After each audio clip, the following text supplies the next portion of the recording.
আসসালামু আলাইকুম মালয়েশিয়ার প্রবাসী ভাইগণ, আশা করি আপনারা প্রত্যেকে ভালো আছেন।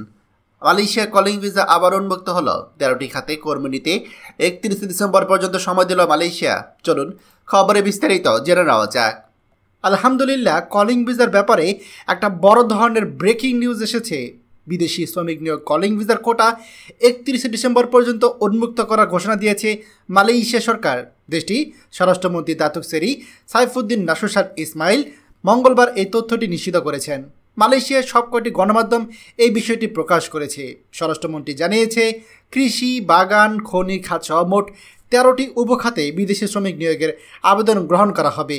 এর মধ্যে সার্ভিস সেক্টরে wholesale and retail, land warehouse, security guards, metal and scrap materials, restaurant, laundry, cargo এবং বিল্ডিং খাতে শ্রমিক নিয়োগের সুযোগ থাকছে। তিনি আরও বলেন, নির্মাণ খাত অর্থাৎ কনস্ট্রাকশন সেক্টরে নিয়োগ কেবলমাত্র সরকারি প্রকল্প সীমাবদ্ধ থাকবে, আর উৎপাদন অর্থাৎ ম্যানুফ্যাকচার খাতে অগ্রাধিকার দেওয়া হবে Malaysia investment development authority MID এর আওতাধীন নতুন বিনিয়োগকে। এবারে কলিং ভিসা বা বিদেশি শ্রমিক নিয়োগের আবেদনের সুযোগ শুধু খাতভিত্তিক অফিসিয়াল এজেন্সিগুলো পাবে। আগের মতো কোনো এজেন্ট বা সরাসরি নিয়োগকর্তা স্বাধীনভাবে আবেদন করতে পারবে না। আবেদন যাচাই বাছাই শেষে তা অনুমোদন করবে ফরেন ওয়ার্কার্স টেকনিক্যাল কমিটি এবং পরে জয়েন্ট বা যৌথ কমিটি। স্বরাষ্ট্রমন্ত্রী আরও জানিয়েছে, এখন 24,67,756 জন শ্রমিকের কোটা চালু আছে, যা বছর শেষ পর্যন্ত বহাল থাকবে, অর্থাৎ 31 ডিসেম্বর 2025 পর্যন্ত। এরপর বিদেশি শ্রমিক নিয়োগ কেবল সীমিত করে দেশের মোট জনশক্তির 10% পর্যন্ত অনুমতি দেওয়া হবে। তবে এই কোটায় কতজন বাংলাদেশে আবেদন করতে পারবে তা এখনও সংশ্লিষ্ট কর্তৃপক্ষ জানানি। প্রিয় মালয়েশিয়া প্রবাসী ভাইগণ, মালয়েশিয়ার স্বরাষ্ট্রমন্ত্রী গতকাল রাত্রে এই ঘোষণা দেওয়ার পর থেকে আমাদের প্রবাসীদের মাঝে একটা উচ্ছ্বাস কাজ করছে। তবে আপনাদেরকে একটা বিষয় আমি আবারও স্পষ্ট করছি, এইটা কিন্তু বাংলাদেশিদের জন্য কলিং ভিসা চালু না।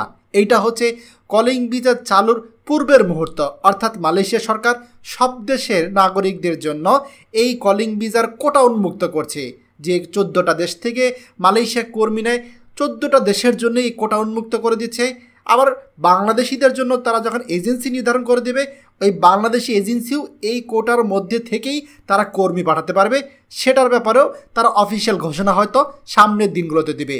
তবে মালয়েশিয়ার স্বরাষ্ট্রমন্ত্রী সাইফুদ্দিন নাসুসান ইসমাইলের এই ঘোষণার কারণে বোঝাই যাচ্ছে কলিং ভিসা চালু করতে মালয়েশিয়ার সরকার অনেক বেশি তৎপর। যে কোনো সময় হয়তো আমরা একটা বড় ধরনের সুখবর পেতে পারি। খবরটি আমাদের মালয়েশিয়া প্রবাসী সকল ভাইদের সাথে এখনই শেয়ার করে সবাইকে এই গুরুত্বপূর্ণ খবরটি জানার সুযোগ করে দিন। আর আপনি যদি আমাদের এই চ্যানেল নতুন হয়ে থাকেন, অবশ্যই আমাদের চ্যানেলটিকে সাবস্ক্রাইব করুন মালয়েশিয়ার সকল গুরুত্বপূর্ণ খবর সবার আগে পাওয়ার জন্য। ধন্যবাদ সবাইকে।